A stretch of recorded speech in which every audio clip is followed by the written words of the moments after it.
तो आज हम बाल साहित्य की विधाओं पर बात करेंगे। और बाल साहित्य की जो विधाएं हैं वो साहित्य की विधाओं से कुछ अलग नहीं है, लेकिन जब हम बच्चों के साहित्य की बात करते हैं तो उसमें एक जो बड़ा फ़र्क दिखाई देता है वो साहित्य के प्रेजेंटेशन का फ़र्क दिखाई देता है, उसकी प्रस्तुति का फ़र्क दिखाई देता है कि हम किताबों को चाइल्ड फ्रेंडली बनाना चाहते हैं, बच्चे उनकी तरफ आकर्षित हो, ऐसा उनमें कुछ कुछ प्रयोग करते रहना चाहते हैं। तो कई तरह की किताबें, जैसे एक ये किताब है, तो ये किताब कविता है एक, और पिक्चर है कविता के साथ में, आम के सर पे। तो अब इसका जो प्रेजेंटेशन है, इसको जिस तरह से कविता को प्रस्तुत किया गया है, जिस आकार में इस तरह से ये किताब खुलती है, तो इसका इस तरह से खुलना और बंद होना वो बच्चों को बहुत आकर्षित करता है। तो इस तरह की किताबों को अकॉर्डियन बुक बोलते हैं। और कुछ छोटी कहानियाँ होती हैं जिनको बहुत बड़ी किताब में प्रस्तुत किया जाता है। जैसे ये एक किताब है, इसको बिग बुक बोलते हैं, और इसमें बड़े फ़ॉन्ट में कहानी होती है, बड़े चित्र होते हैं, तो बच्चों को वो दिखने में आसान रहते हैं, और बच्चे इस तरह के साइज़ की वजह से भी किताब से आकर्षित होते हैं।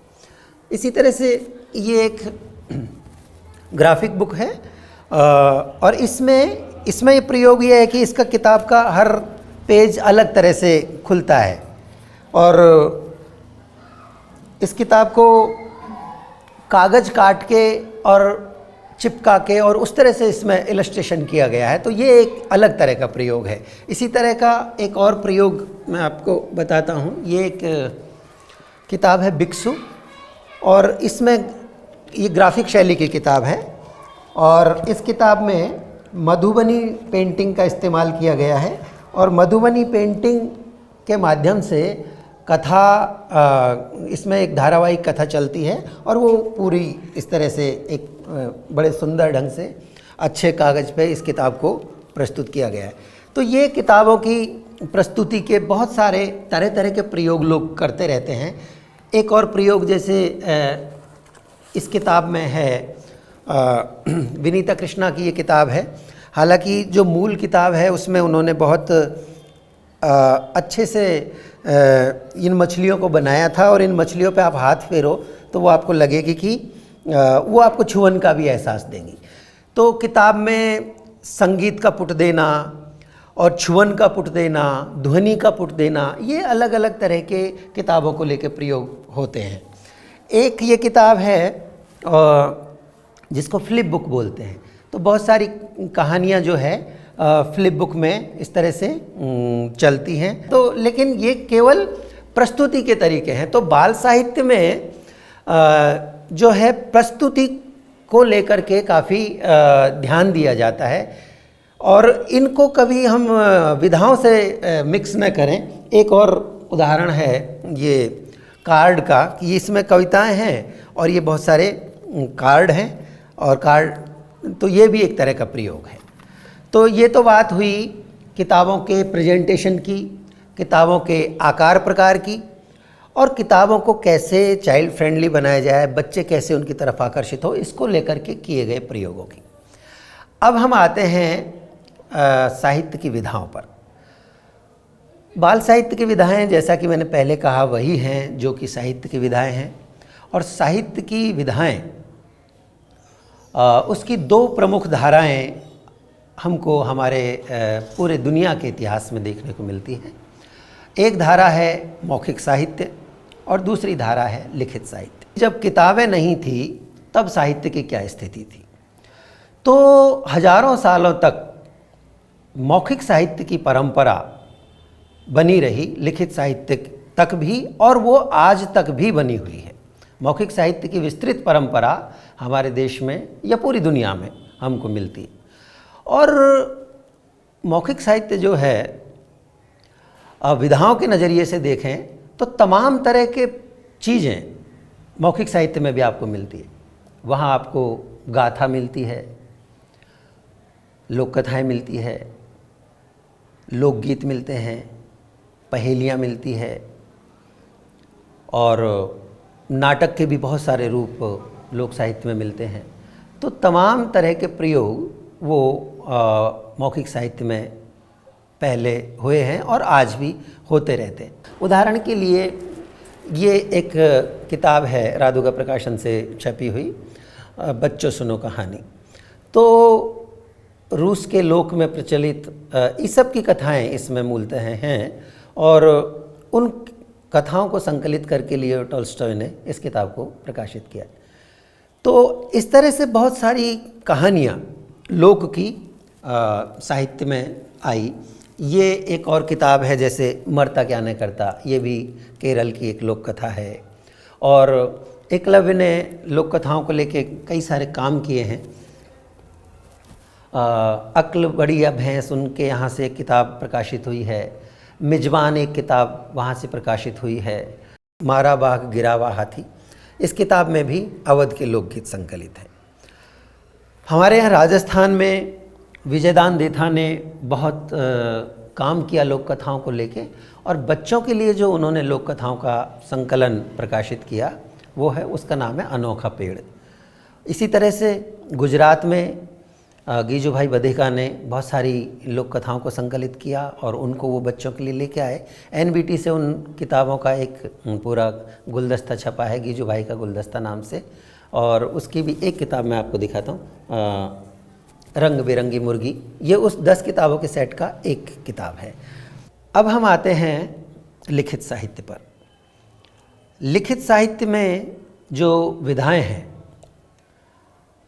तो दो तरह से आप इसको विभाजित करते हैं। सबसे पहले कविता और उसके बाद में कथा, और एक और विधा है नाटक।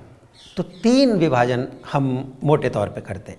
विधा का मतलब है कि प्रकार। विधा का जो दूसरा शब्द इसके लिए अगर इस्तेमाल करना चाहें तो प्रकार की, किस प्रकार की किताब है, किस तरह की किताब है, मतलब उसमें किस तरह का साहित्य है। तो कुछ 3 मोटे आधार हमने लिए, एक कविता, एक कथा और एक नाटक। तो नाटक जो है वो बच्चों के साहित्य में लिखे काफ़ी गए, लेकिन बहुत अच्छे नाटक अभी भी हमें नहीं मिलते हैं, और उनके प्रेजेंटेशन भी कोई बहुत अच्छे प्रेजेंटेशन के साथ किसी नाटक की किताब आई हो मुझे याद नहीं। लेकिन काफ़ी पहले सर्वेश्वर दयाल सक्सेना की ये किताब लाख की नाक, ये एक नाटक प्रकाशित हुआ। बाद में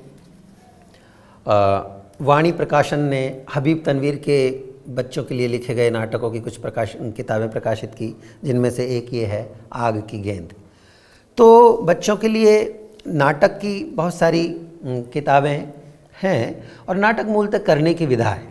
किताब में पढ़ के वो उतना उस प्रभावी नहीं लगता है जितना कि नाटक को आप बच्चों के साथ खेलें, बच्चों के साथ उसे मंचित करवाएं। अब आते हैं हम कविता पर। काव्य की जो विधा है, कविता विधा में भी बहुत सारी उपविधाएं हैं, जैसे कि गीत है, जैसे कि कुछ छंदबद्ध पहेलियां हैं, जैसे कि गज़ल है। तो ये सब कविता की अलग अलग तरह की विधाएं हैं। कविता और गीत, ये लोगों के सामने एक सवाल आता है कि हम कैसे फ़र्क करें कि कब कोई चीज़ कविता है और कब कोई चीज़ गीत है, क्योंकि दोनों ही छंद में हो सकती हैं।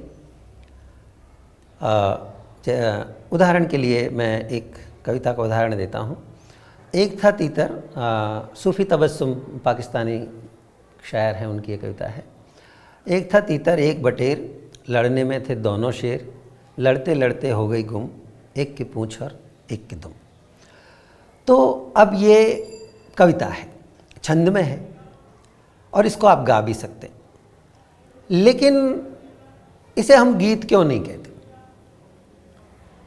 तो गीत हम किसी भी कविता को तब कहेंगे कि जब उसमें वो गेयता का गुण हो, और जब आप उसका पाठ करते हैं, जब आप पढ़ते हैं तो वो तुरंत आपको दिखाई दे जाता है। जैसे उदाहरण के लिए मैं एक गीत का उदाहरण देता हूँ बच्चों के लिए लिखा हुआ। आरे बादल कारे बादल आओ जरा झूम के, अपने संग ठंडी हवा लाओ जरा झूम के।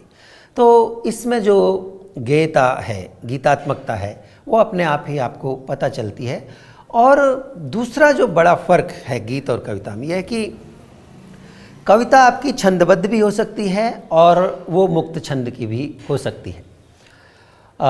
जैसे बहुत सारी कविताएं हैं जिनमें छंद का होना ज़रूरी नहीं है। जैसे मैं एक कविता का उदाहरण देता हूँ, पेड़ों की अम्मा। इस कविता की पंक्तियाँ हैं कि सांझ घिरे जब नींद की झपकी पेड़ों को आने लगती, खड़े खड़े पेड़ों की अम्मा मन में पछताने लगती। फैल फूट कर जगह घेर कर सोते पर्वत बड़े बड़े, मेरे दिल के टुकड़े कैसे सो पाएंगे खड़े खड़े। तो अब ये एक कविता है। अब इसको आप चाहें तो संगीतबद्ध कर सकते हैं, लेकिन ऐसा नहीं है कि आपने तुरंत पढ़ा और इसको गाने लग जाए। तो ये मुक्त छंद की कविता है। तो गीतों वाली जो कविता है, छंद उसका अनिवार्य हिस्सा है कि छंद होगा ही होगा उसमें, जबकि मुक्त छंद की कविताओं में और दूसरी कविताओं में छंद का होना उतना अनिवार्य नहीं है।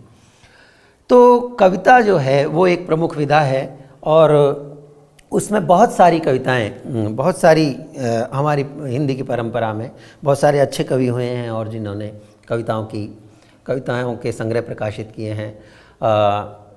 सर्वेश्वर दयाल सक्सेना का ये संग्रह महंगू की टाई आप देख सकते हैं, जिसमें बड़ी पॉपुलर ये लाइन है, बहुत बहुत लोकप्रिय लाइन हुई कि महंगू ने महंगाई में पैसे फूंके टाई में।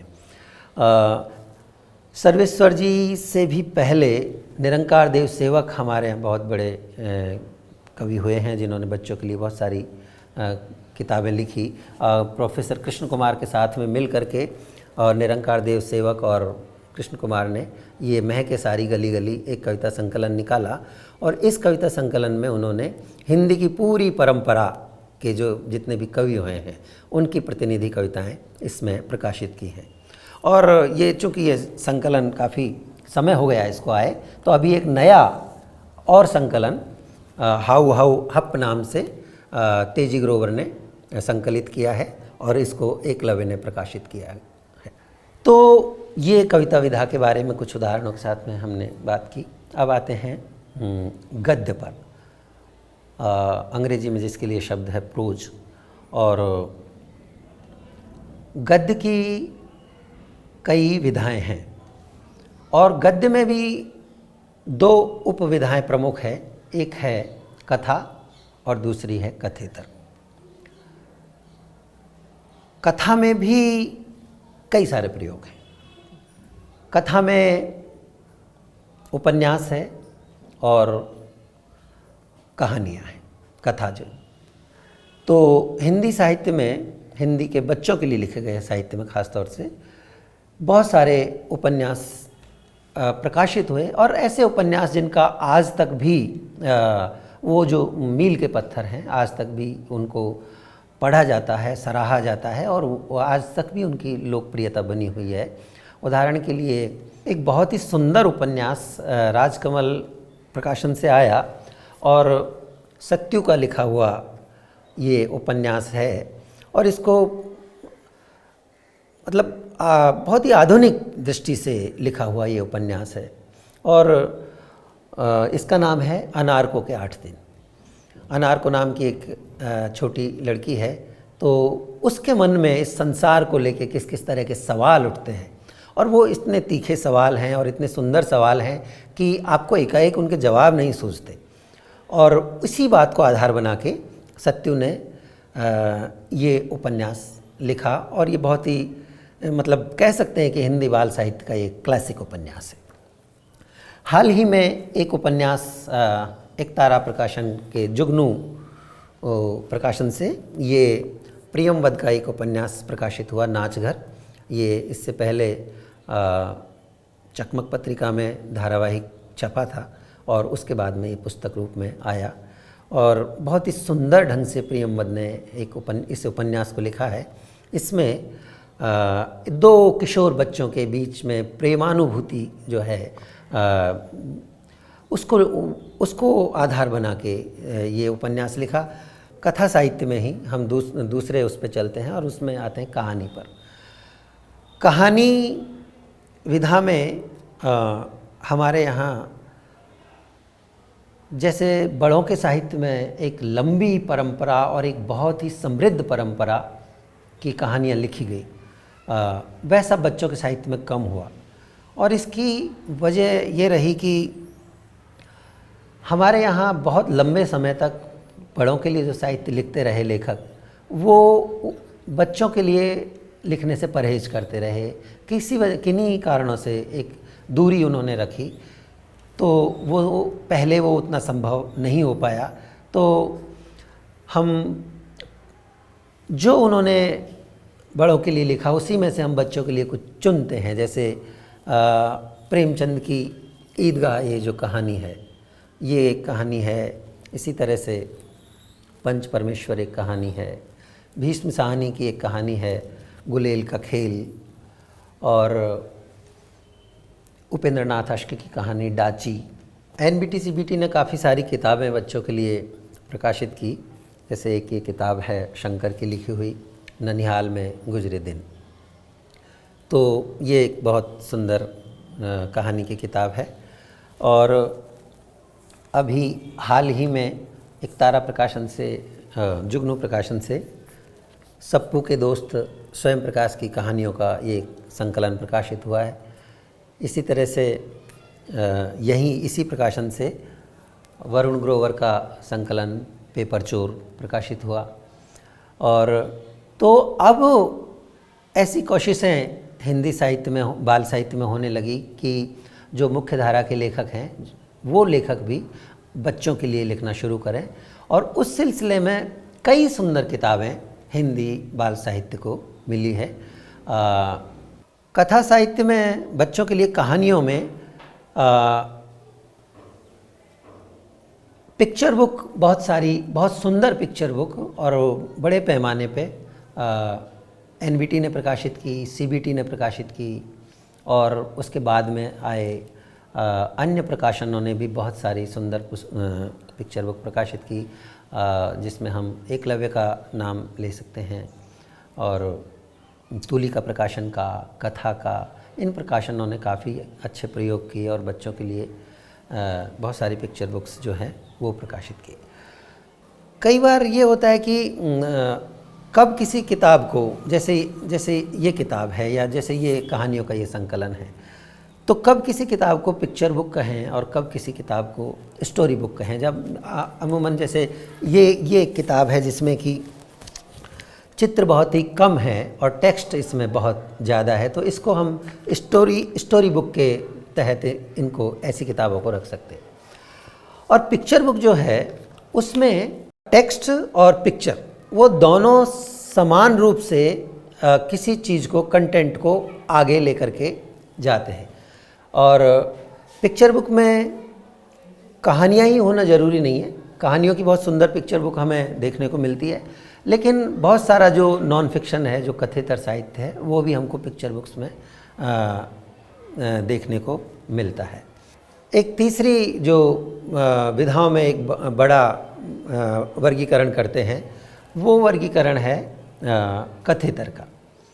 कथेतर का मतलब है जो कथा से इतर है, कथा के अलावा जो है वो कथेतर है।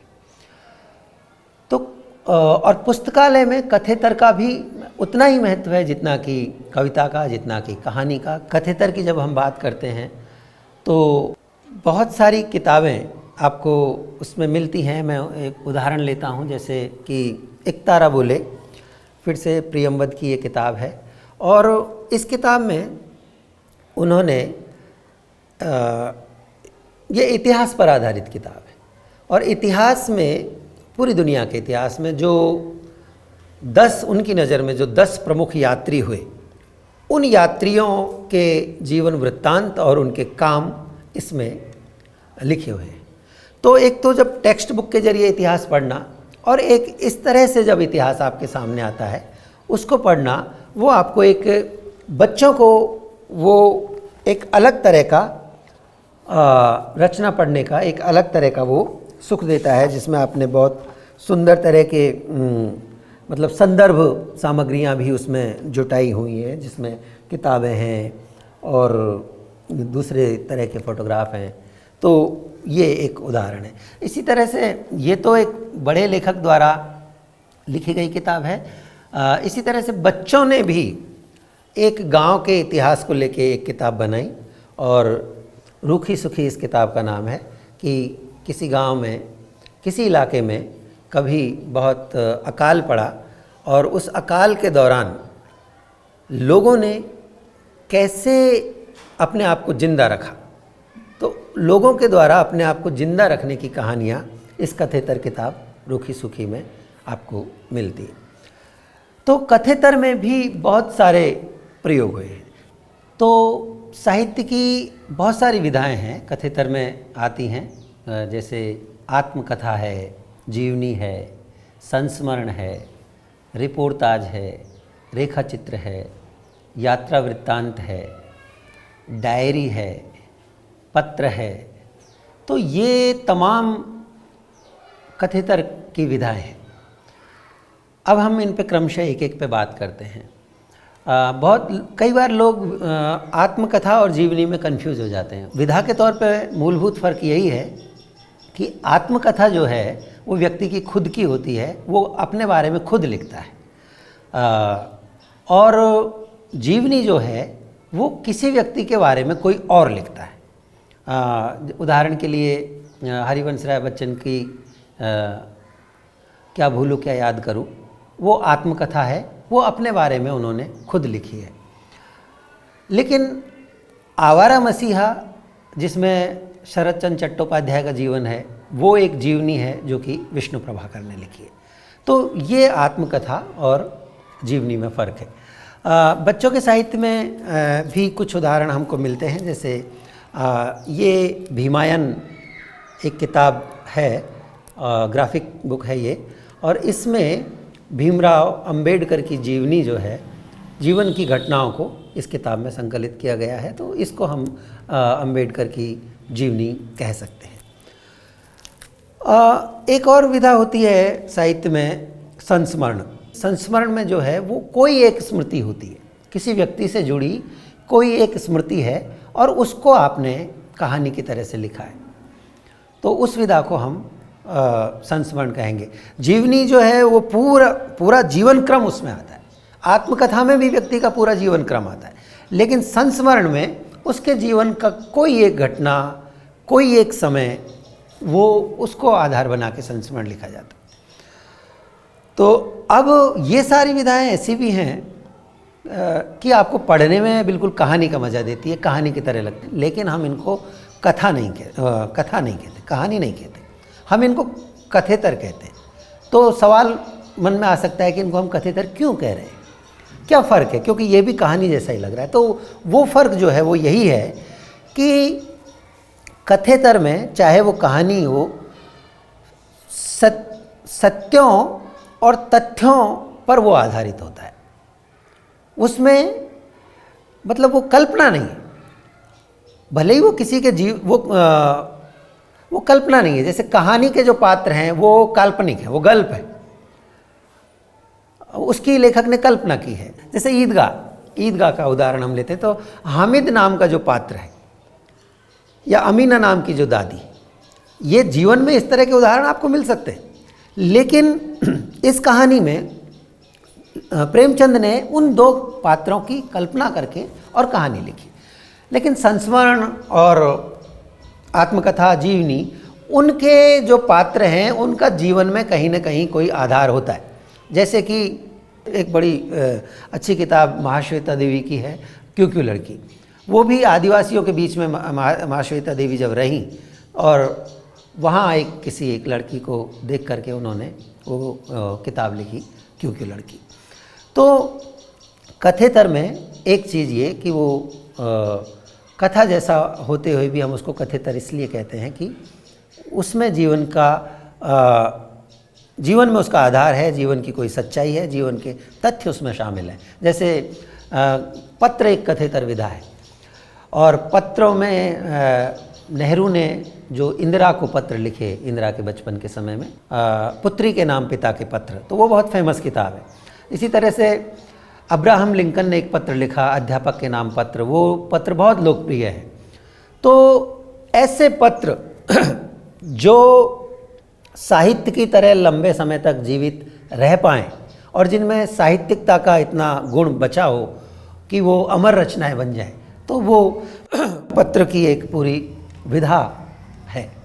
इसी तरह से रिपोर्टाज एक विधा है। हमारे यहाँ फणीश्वर नाथ रेणु ने बिहार में जो हर साल बाढ़ आती है उसको लेके बड़े सुंदर रिपोर्टाज लिखे हैं। रेणु वहीं के थे, वहाँ वो बाढ़ को देखते थे, तो क्या घटित हो रहा है उसको वो लिखते थे। ऋणजल धनजल नाम की एक किताब है, उसमें उनके वो सारे रिपोर्टाज संकलित हैं। तो रिपोर्टाज साहित्य की एक विधा है। तो कथेतर में कुछ किताबें वो जो कथा जैसा आस्वाद देती हैं और साहित्य की उत्कृष्ट रचनाएं, और दूसरा हमने उदाहरण थोड़ी देर पहले लिया था कि कुछ किताबें जो ज्ञान के दूसरे अनुशासन हैं, जैसे दर्शन है, जैसे इतिहास है, जैसे विज्ञान है, जैसे गणित है।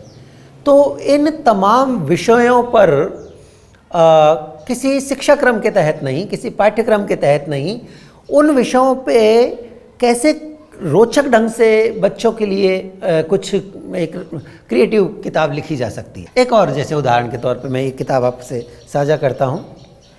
किताब का नाम है दो बहनों की मसाई मारा यात्रा। तो अफ्रीका में मसाई मारा जो जंगल है, वहाँ पर